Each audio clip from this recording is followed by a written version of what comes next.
අලුතෙන් පටන් ගත්ත PCID එක අපරාධයකින් උපාදිත දේ පිළිබඳ පොලිස් විමර්ශන කොටස. මොකක්ද මේ ව්‍යුහය? දැන් මේක විමර්ශනය කිරීමේ වගකීම තියෙන්නේ එතෙන්ටද? ඒ ආයතනික ව්‍යුහය අපි කොහොමද පොඩ්ඩක් පැහැදිලි කරගන්නේ? එම ආයතනයේ ඉහළම නිලධාරියා ජ්‍යෙෂ්ඨ නියෝජ්‍ය පොලිස්පතිවරයෙක් කසංක කරවිට මහත්මයා.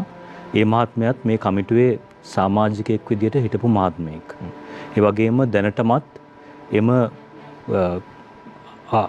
කොට්ටාශයේ අධ්‍යක්ෂකවරයා වෙස්ස ජ්‍යෙෂ්ඨ පොලිස් අධිකාරිවරයෙක් පත් කරලා තිබෙනවා. ඒ වගේම එම කොට්ටාශයට නිලධාරීන් අනියුක්ත කරලා තිබෙනවා. පොලිස් දෙපාර්තමේන්තුව යටතේ ක්‍රියාත්මක වෙනම කොට්ටාශයක්. පොලිස් දෙපාර්තමේන්තුව යටතේ ක්‍රියාත්මක වන වෙනම කොට්ටාශයක්. ඒ වගේම දැනට පොලිසියේ සේවය නියතු නිලධාරීන්ම තමයි එම කොට්ටාශයට අනියුක්ත කරලා තියෙන්නේ. අධ්‍යක්ෂ ජෙනරාල්වරයෙක් ඇයි එතකොට? එතන අධ්‍යක්ෂ ජෙනරාල්වරයෙක් නෙවෙයි. ඔහුට තිබෙනවා මේ පනතේ තිබෙන බලතල ක්‍රියාත්මක කිරීමේදී යම් යම් තීන්දුව ගැනීමට. ඒ නිසා ඒ තීන්දුව ස්වාධීනව ගැනීම සඳහා තමයි පොලිස් කමිසම හරහා එම් පත් කිරීම සිදු කරලා තියෙන්නේ. අනිත් එක ඔහුගේ පත් කිරීම වසර 4ක කාලයක් දක්වා තිබෙනවා. ඔව්. ඔහු ලේසියෙන් කියන්නේ ඔහු යම් යම් හේතු දක්වලා තිබෙනවා ඔහුව එතනින් අයින් කරන්න හැකි ආකාරය ගැන.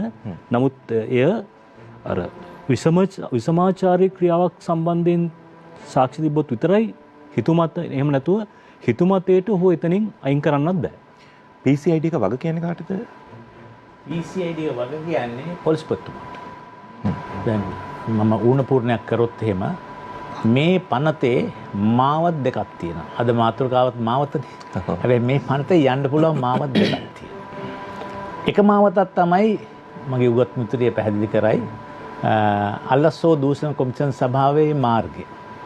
අනිත් එක තමයි පොලිසිය විශේෂයෙන් පිහිටුවපු මේ කොට්ටාසය.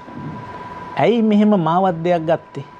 මාවත් දෙකක් ගත්තේ මම කලින් කිව්වාසේම මේ කොට්ටාස දෙක විමර්ශනය කරන අපරාධ වෙනස්.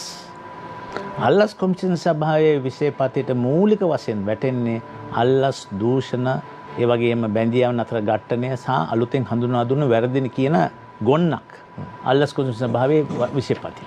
ඒ වැරදි කරද්දී ඒ පස්සේ වැරදි වලින් උපයාගත් දේපලක් ගැන අවබෝධයක් තියෙනවා නම් අල්ලස් කොමිෂන් සභාවේ මාවත තමයි ඒ අධ්‍යක්ෂ ජෙනරාල්වරයා තමයි ඒ ඩෙසිග්නේටඩ් ඔෆිසර් නම් කළ නිලධාරියා වෙන්නේ. හරි. කොමිෂන් සභාවේ නියමයේ පරිදි අවසාන තීන්දුව ගන්න ඔහු.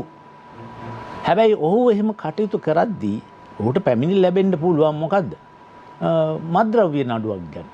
මද්ද්‍රව්‍යයෙන් උපයාගත් දේපලක් ගැන. ඔහුට ඒ සම්බන්ධයෙන් විමර්ශන කරන්නවත් ඒ දේපල මේ නව පනතයටදී තහනම් කරන්න පියවර ගන්නවත් ඔහුට බෑ. මොකද අපි මේක බොහොම සාමූහිකව සාධාරණව මේක බෙදා හදා ගන්න ඕනේ. ඒ නිසා ඔහු කරන්නේ ඒක කොහෙටද? පොලිස් දෙපාර්තමේන්තුවට අරිනවා. පොලිස් දෙපාර්තමේන්තුවේ සමහර විටක සමහර නිලධාරීන්ට යම් යම් කැලල් වැටුණු නිලධාරීන් ඉන්නවනේ.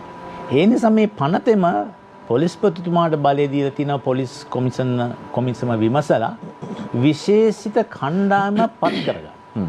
ඒ විශේෂිත කණ්ඩායම පත් කරගත්තාම ඒ අධ්‍යක්ෂකවරයා යටතේ කරවිට මහත්මයා යටතේ විශේෂ බලතල ක්‍රියාත්මක කරන්න ඕන. පොලිස්පතිතුමාත් නෙමෙයි බලතල ක්‍රියාත්මක කරන්නේ ඒ අධ්‍යක්ෂකවරයාගේ අධීක්ෂණ යටතේ නියෝජ්‍ය අධ්‍යක්ෂකවරුත් තියෙනවා. ඒකට ඒ මාවත යන්නේ ඒක. ඕන්නේ විමර්ශන කරලා ඉවරලා ඒ විමර්ශන කටයුත්ත සම්බන්ධයෙන් අධිකරණමය ක්‍රියාමාර්ගයක් ගන්නවා නම් ඕන් කාටද වාර්තා කරන්න එක නීතිපතිතුමාට වාර්තා කරනවා. ඒ නීතිපතිතුමාගේ වාර්තා කරලා එක්කෝ මුල් වරදට නඩු දානවා. එහෙම නැත්නම් මුල් වරද සමගින් ඒක ඉවුණාට පස්සේ දේපල විත්තිකරු වරද කරන්නේ නැතුව රාජසන්තක කරන ක්‍රියාමාර්ගය යටතේ නඩු දානවා. එහෙම නැත්නම් දේපල රාජසන්තක කරන ක්‍රියාමාර්ගයට විතරක් නීතිපතිතුමාට නඩු දානවා. මේකේ අනිත් පැත්ත මොකද්ද? අධ්‍යක්ෂ ජෙනරාල්තුමා එතුමාගේ විශේෂපතේට වැටෙන දේවල් සම්බන්ධව විමර්ශනය කරලා එතුමාටත් පුළුවන් ඒ සිදුවුණු අල්ලස දූෂණය සම්බන්ධයෙන් නඩුවක් දාලා ඒකින් වැරදිකාරය වුණාට පස්සේ ඒ දේපල රාජසන්තක කරන්න කියලා ඉල්ලන්න. එහෙම නැත්නම් අල්ලස දූෂණ ගැන විමර්ශනය කරනවා සාක්ෂි මදි. සාධාරණයෙන් ඔබට ඔප්පු කරගන්න හම්බෙන්නේ නැහැ. හැබැයි දේපලක් හම්බ කරලා තියෙන මේ මිනිස්සයා ඒ හම්බ කරපු දේපල ගැන මේ මිනිහා හොඳ පැහැදිලි කිරීමක් කරන්නේ නැහැ. එතකොට මේ දේපල ඉලක්ක කරලා අල්ලස් කොමිසම සභාවේ අධ්‍යක්ෂ ජනරල්වරයාට නීතිපතිතුමා නැතුව වුණත් ගිහිලා නඩු දාන්න පුළුවන්. ඒ ක්‍රමවේදය පැහැදිලිව දක්වති. ඉතින් ලොකු අර විශේෂම දරුණු රෝගියෙක්ට සල්ලි වෛද්‍යවරයෙක් තියුණු පිහියක් අරන් ඔපරේෂන් කරන වගේ මේ බල තුලණය බොහොම සියුම්මට ප්‍රවේශයෙන්මට කරේ. මොකද ආයතන දෙක සම්බන්ධ වෙන හින්දා. අධ්‍යක්ෂ ජනරාල්වරයාට අමතරව පොලිස්පතිවරයා විසින් නම් කරපු නියෝජ්‍ය නියෝජිතයාත් ඉන්නවනේ. එතකොට අල්ලස් කොමිසමෙන් පත් කරපු නියෝජිතයා ඉන්නවා, නියෝජ්‍ය නියෝජිතයා ඉන්නවා. නියෝජ්‍ය අධ්‍යක්ෂ කෙනෙකුත් පත් කරලා. එතකොට පළවෙනි අධීරයේ ඉස්ලාම කෙරෙන්නේ පැමිණිල්ල කොතනින්ද විමර්ශනය වෙන්න ඕනේ කියන තීරණය ගන්න එක. ඔව්. මෙහෙමනේ ගොඩක් වෙලාවට පැමිණිල්ල දිහා දැක්ක ගමන් අල්ලස් කොමිසම සභාවේ අධ්‍යක්ෂ ජනරාල්වරයාට තේරෙනවා මේක මගේ විෂය පත්‍රයේ වැටෙන දෙයක්. එහෙම නැත්නම් විශේෂ කොට්ටාසේ PCID එකේ නිලධාරි මහත්මයාට තේරෙනවා මගේ විෂයට වැටෙන කොටසක් කියලා. සමහරට අපැහැදිලි තැනක් තිබුණොත් මේ ආයතන දෙකේ අයට ඒකට මාසයකට දෙකකට සැරයක් හම්බ වෙන්න ඕන. හම්බෙලා තීරණය කරන්න පුළුවන් ඔබ විමර්ශනය කරනවද මම විමර්ශනය කරනවද.